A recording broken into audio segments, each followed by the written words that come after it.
Ser podcast.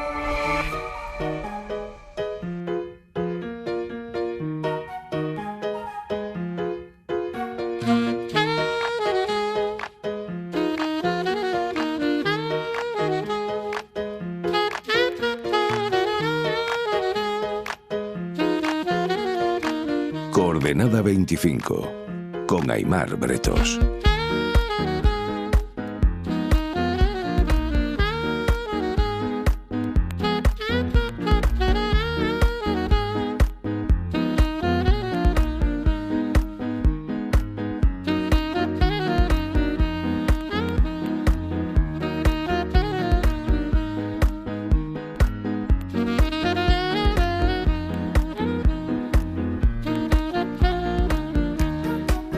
Andrea Ricci, buenas noches. Buenas noches, Aimar. Barcelona recupera la normalidad después de un fin de semana en el que la ciudad ha sido un ir y venir de delegaciones. Tú has estado allí. El viernes Pedro Sánchez se citó con Lula da Silva. Ese mismo día la Internacional Socialista reunió a políticos progresistas y académicos de todo el mundo. Y el plato fuerte fue el sábado con la reunión en defensa de la democracia a la que fueron líderes de todo el mundo frente a la ola ultra que no sabemos si gana, si pierde peso ahora mismo, y todos iban a lo mismo, a ver qué tiene que decir o hacer la izquierda para ser más fuerte. Tú has estado, como digo, allí, Andrea. ¿Tu balance de lo que has visto cuál es?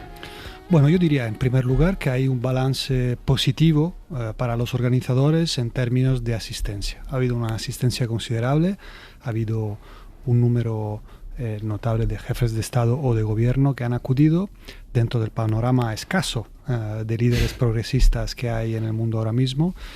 Y hay otros dos niveles que creo que hay que considerar para hacer un balance brevemente. Hay un nivel político en el cual yo creo que pues ha habido un buen impulso para intentar recobrar unidad, entusiasmo, difundir ideas, y en ese sentido creo que también ha sido una cita positiva. Y luego hay un tercer y último aspecto de balance, que es el geopolítico, sobre el cual yo creo que María Martínez Bascuñán ha puesto bien el foco con una columna este domingo en El País, y que es el papel de España como posible elemento de engarce entre Europa y el sur global. Es un proyecto en devenir, no está asentado, no está consolidado, pero esta reunión ha mostrado una potencialidad para ello. Lo de la asistencia que señalabas al principio no es una cosa menor, porque es muy significativo que, por ejemplo, en términos europeos no había casi nadie. Eso habla de la soledad ideológica en la que está Pedro Sánchez ahora mismo a nivel europeo.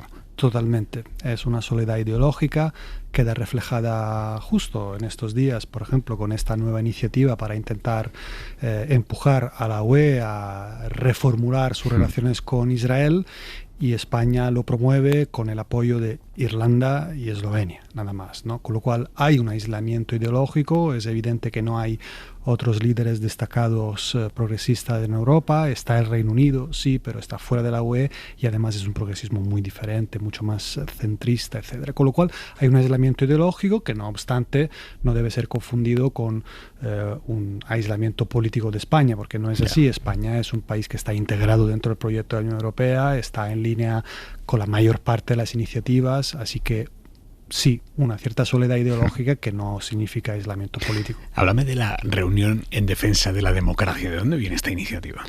Esta es la cuarta edición, ¿no? Exacto, sí. Es una iniciativa que surge en el 2024 y es sustancialmente un emprendimiento espoleado por Lula, el presidente de Brasil, y por Pedro Sánchez. Es una idea que trata de poner el foco sobre los riesgos, a mi juicio, reales, que se ciñen sobre el modelo democrático por muchos motivos, y sobre todo por el asalto que libran las fuerzas de extrema derecha en combinación con el poderío de grandes plataformas tecnológicas que han decidido que es oportuno que esas fuerzas ganen, porque la demolición de ciertas capacidades de regulación y de control conviene a sus intereses.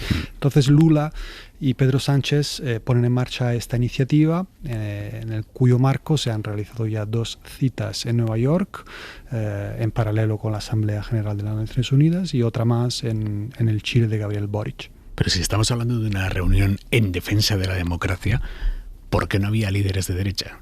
O no lo sé. liberales, de centro-derecha? ¿Por qué solo había líderes progresistas? Pues porque claramente es que no era una reunión en defensa de la izquierda, era una reunión en defensa de la democracia. Porque es un proyecto político que trata de, digamos, impulsar el progresismo mundial y luego se le pone evidentemente el gorro de la defensa democrática. A mi juicio, sobre esto es oportuno hacer una reflexión. Me parece legítimo que, bueno, pues que las fuerzas progresistas quieran, digamos, tratar de conquistar un protagonismo. Me parece necesario denunciar ciertos excesos de algunas derechas extremas, porque no son todas iguales, no lo son. Eso es legítimo. Ahora, me parece fundamental que se entienda que la defensa de la democracia y de los derechos humanos es un valor que debe ser antepuesto a los valores de las afiliaciones ideológicas, a las corrientes liberales, progresistas, conservadores. Que no lo identifiquemos, ¿no? Como algo de izquierdas. Eso es. Entonces, yo creo que es fundamental que a estas alturas, con las amenazas que se ciñen sobre nosotros, todos aquellos que creen en los valores democráticos deben entender que hay un templo sagrado que debe ser despejado de la iniciativa partidista, míope, a veces incluso mezquina, ¿no? Que trata de ganar puntos sobre todo. Bueno, pues hay que despejar ese terreno y entender que el ejercicio de la defensa democrática y de los derechos humanos es un ejercicio que tiene que ser colaborativo y constructivo entre todos aquellos que creen. Y esto necesita reconstruir algunos puentes que han sido volados intencionalmente, muchas veces empezando por una parte, pero luego con espirales que son alimentadas también por otras partes. Y luego también no deja de ser contradictorio, por ejemplo, que uno de los pilares de esta reunión en defensa de la democracia sea Lula da Silva, que fue el único líder de una gran democracia que se fue a Rusia a participar con Putin o a arropar a Putin en el día de la victoria. Eso fue hace un año. Claro. Sí. O sea, aquí cada uno cabalga sus contradicciones como puede, ¿verdad? Eso es. Este punto que sacas me parece de una importancia extraordinaria. Lula obviamente es un líder que es un auténtico emblema, es un titán, ¿no? Es un estandarte del progresismo mundial y con mucha razón. Es una persona con una trayectoria extraordinaria, un carisma, un vigor y pues por lo que pueda contar mi opinión, con ideas muy apreciables en términos de justicia social. Ahora bien, la cuestión que tú mencionas de Rusia es algo doloroso y a mi juicio profundamente equivocado, que responde a una visión antigua del mundo, que responde a reflejos de antiimperialismo yanqui, que refleja un cierto sabor de simpatía filorrusa que viene de una antigua admiración por el valor igualitario del comunismo. Pero todo esto...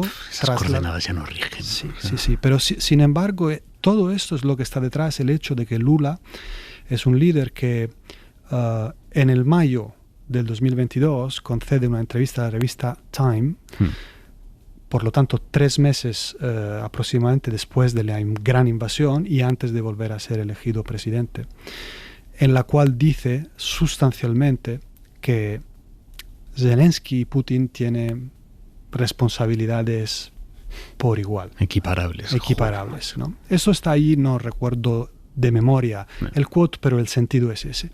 Y a partir de allí ha habido un ejercicio por parte de Brasil, a mi juicio desacertado, en el cual yo creo que pesan viejas ideologías, pesa el consejo de Celso Amorim, que es su gran asesor de política internacional, un hombre con mucha trayectoria, pero que creo que en esto no ajusta. Y es una pena que Brasil no esté en el lugar adecuado en esta cuestión, así como por supuesto la Unión Europea en gran medida no lo está en otras cuestiones. Como tú dices, cada cual apechuga con sus contradicciones y Lula lleva las suyas. Vamos al contenido de lo que se ha hablado en Barcelona este fin de semana. ¿Tú crees que se ha hecho un buen diagnóstico? Yo creo que la izquierda tiene un diagnóstico bastante correcto de los errores que han provocado este colapso, desde una fuerza que a principios de siglo básicamente dominaba el mundo político occidental. Cuando este siglo amanece, estaban en el poder líderes socialistas, socialdemócratas, en muchísimos países, Tony Blair, Gerhard Schröder, Massimo D'Alema, Lionel Jospin, en Estados Unidos Bill Clinton, en Portugal Guterres, en Holanda Koch. Ahora ese desierto que hemos comentado antes. Yo creo que ellos tienen un buen diagnóstico. De hecho, no voy a decir el nombre, pero uno de los delegados, de los políticos que están ahí, me dijo textualmente: nuestro problema es que acertamos muy bien con los diagnósticos, pero no tanto con las curas, ¿no? Bueno, el problema está más bien en lo segundo. El diagnóstico yo creo que lo tienen claro. ¿Ellos cómo se explican la desmovilización de la izquierda? Yo creo que hay bastante consenso alrededor de la idea según la cual ha habido una fase posterior a la caída del muro de Berlín, en la cual la socialdemocracia dejó de ejercer un papel de control verdadero sobre el capitalismo y que acabó siendo identificada con la construcción de un sistema globalizado, con unos rasgos que han beneficiado a algunos y que sin embargo han desfavorecido a otros. Y en ese mecanismo, en ese coparticipar en la construcción de ese sistema, evitando realmente poner un control estrecho sobre el capitalismo, limitándose a tal vez intentar ejercicios de redistribución después de la riqueza, han acabado siendo percibidos como corresponsables de toda una serie de problemas. Desde luego la crisis que estalla con fuerza en el 2008, con ciertos movimientos migratorios que tampoco han sabido gestionar políticamente de la forma adecuada. Hay algunas fuerzas progresistas que durante mucho tiempo han mirado para otro lado. Hay otras que han acabado comprando las recetas de la derecha extrema. Y en todo esto hay un segmento importante de las clases populares que yo creo que han considerado que eran corresponsables y que por lo tanto ya no eran creíbles como portadores de soluciones. Y entonces se han ido pues al monte, ¿no? Han ido creyendo en la esperanza, a mi juicio retorcida, manipulada, que ofrecen fuerzas extremistas de derecha, porque habían perdido la confianza en otras. Y el horror básico yo creo que está ahí. Volviendo a Lula, le escuchamos diciendo que la izquierda criticaba que la izquierda se haya convertido en sistema. Si la izquierda es sistema, mal.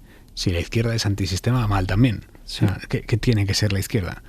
Sí, en efecto es un ejercicio sumamente complejo.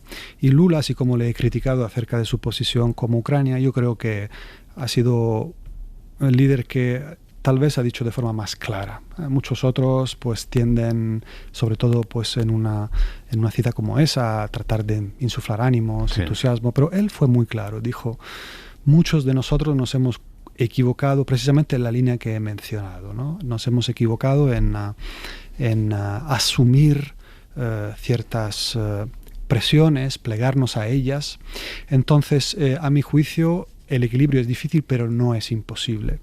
Por supuesto, yo creo que las fuerzas socialdemócratas no tienen que ser antisistema, pero tampoco pueden ser, digamos, un elemento de aceptación de un sistema en el fondo perfilado por otros, por fuerzas capitalistas que han sido depredadoras, voraces, ¿no?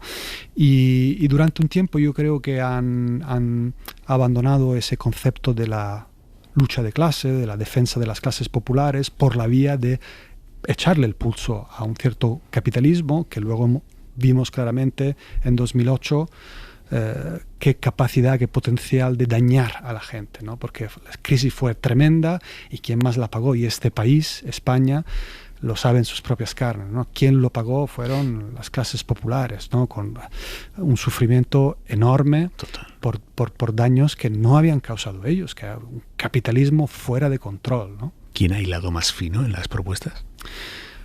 A mi juicio, los que han hilado más fino son algunos intelectuales y académicos que también estaban invitados en esta cita y que han articulado propuestas interesantes que, por supuesto, necesitan de debate, que están sobre la mesa y que las han presentado allí con eficacia. Mazzucato, por ejemplo. Por ejemplo, Mazzucato tiene un discurso que es de máximo interés precisamente acerca de la idea de cómo embridar un capitalismo extractivo hasta niveles francamente nauseabundos. Es un capitalismo que usa los beneficios creados por las empresas para hacer recompras de acciones, para conceder bonus estomagantes a sus dirigentes, ¿no? Y este exceso no se puede aceptar como si fuese lluvia que cae. Es decir, esto no hay nada predeterminado en esto, ¿no? Entonces ella tiene una propuesta de condicionalidad, tratar de condicionar gran parte de la acción del Estado, de la dimensión pública, los contratos públicos, los subsidios, las inversiones, a una serie de condiciones a imponer a las empresas precisamente para que todas las empresas que estén involucradas en esas acciones, que pueden llegar a ser muchas, sustancialmente tengan que atenerse a ciertos valores de contención, cohesión social. ¿Tú crees que eso es viable? ¿Que puede haber un gobierno que le pueda tocar tanto la gaita al mundo empresarial y sobrevivir? Bueno, no quiero ser ingenuo y decir que es fácil, pero tampoco pienso que es inviable.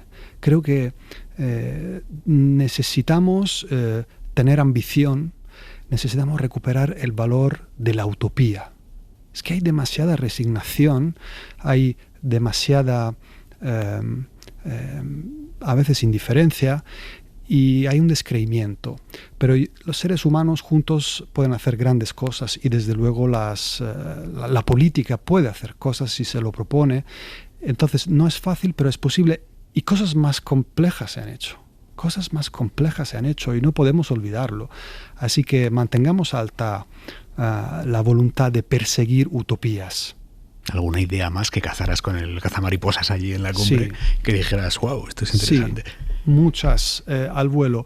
Hay una experta italiana que se llama Francesca Bria, que estudia las relaciones entre el poder tecnológico y el poder político, que ha puesto, a mi juicio, de forma muy correcta el acento acerca de la necesidad de garantizar bienes públicos en la infraestructura digital que rige nuestras vidas. El modelo democrático no se puede asentar sobre el alquilar cierto tipo de infraestructuras que son los que luego hacen funcionar el debate público, los datos, etc. Aquí hace falta una reflexión muy profunda y creo que ella puso el dedo en una llaga tremenda. Pero también, por supuesto, Gabriel Zucman, que es un economista célebre, con sus propuestas para conseguir finalmente que los mega ricos paguen algo de impuestos. Todos sabemos que el impuesto sobre la renta es para ellos algo como si no existiera. Sí. Entonces hay que intentar perseguir no la renta sino el patrimonio. Bueno, pues hay que ponerse de acuerdo. Yo sé que hay mucho debate acerca de si las ideas de Zucman son acertadas, qué consecuencias traen empezar a hacerlo en un país, tal vez estos pueden ir a otro, pero hay mecanismos y él ha presentado estas ideas y es otro hilo sobre el cual hay que estar reflexionando. En El País contaste una reflexión que me pareció muy interesante, un académico que puso sobre la mesa que existe una relación entre el acceso al transporte público que te lleva al centro de la ciudad y el voto a la extrema derecha. Así es. Esto lo mencionó Olivier Faure, que es el primer secretario del Partido Socialista francés, y mencionó efectivamente un estudio académico. Era un panel secundario, no era la sesión, digamos, plenaria, para entendernos. Y yo esto es donde pasan las cosas interesantes, en los paneles secundarios. Sí, desde luego. Yo traté de meterme en todos los que pude. Y en él mencionó esta cosa que me pareció fundamental y que, por cierto, entronca muchísimo con algo que ha estudiado muy a fondo un geógrafo francés que se llama Christophe Guilly, que por cierto tiene libros traducidos aquí en España al castellano. Y la idea de fondo es que hay un mundo conectado al tiempo moderno. Y es el mundo de las grandes urbes, es el mundo de los lugares turísticos, y es también el mundo que, aunque no sea físicamente eso mismo, pero está conectado con ello. Y entonces Faure, el primer secretario del Partido Socialista, citó este estudio en el que, si no recuerdo mal, se detecta una subida bastante considerable del voto a la ultraderecha, no por la distancia geográfica del centro de una gran urbe, sino de la capacidad de acceso que se tiene. Es decir, si vives a 40 kilómetros, si tienes una cercanía que en media hora te lleva, allí hay menos probabilidad de que el voto de extrema derecha avance. Si estás también a 40 kilómetros, pero en un lugar en una zona aislada, desconectado, te sientes más marginado. Esa marginación es un sentimiento de abandono de lo público. Y entonces hace que ese terreno es mucho más fácil de fertilizar para aquellos que cargan contra el sistema, que espolean ese sentimiento de abandono con interés. Entonces es fundamental que los bienes públicos no dejen a nadie con ese sentimiento de abandono, ¿no? Esto lo dijo el líder de los socialistas franceses. Sí. ¿Cómo están? ¿Han salido de la UCI o no los socialistas franceses? Yo creo que ellos esperan que sí. De hecho, yo recuerdo que él mencionó allí que el resultado que han obtenido en las recientes municipales era el mejor desde 2008, en términos de número de alcaldes que han conseguido entrar en la alcaldía. Ahora, creo que la travesía del desierto no ha terminado para nada, hay que ser realistas, pues bueno, ha llegado una bombona de oxígeno fundamental, pero de allí a considerar que puedan volver a ser una fuerza competitiva hay un trecho muy, muy largo, y tengo mis serias dudas de que las presidenciales de 2027 puedan ser una fuerza determinante. Vamos, todas las dudas. Todas.